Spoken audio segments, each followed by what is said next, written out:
I'm Ron from Kolleno, your go-to platform for accounts receivable integrated with NetSuite. In this video, I walk you through the steps to automatically renew a subscription in NetSuite SuiteBilling. So what we will do is to go to Transactions, Subscriptions, Create Subscriptions, List. For the subscriptions you want to renew, you just click on Edit. Once you're on the subscription page, you will go to the Renewal subtab.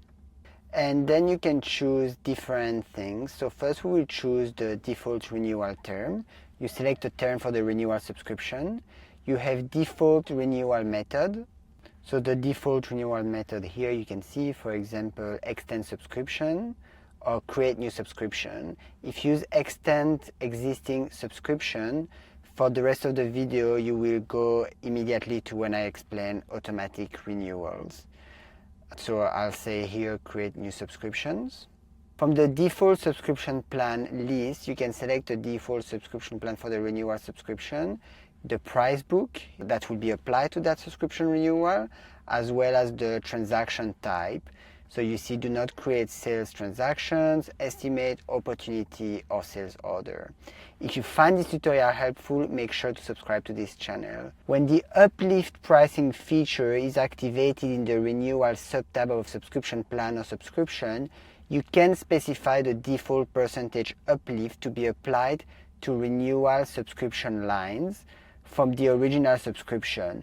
The renewal change order includes renewal configurations and uplift values as defined in the subscription's renewal settings.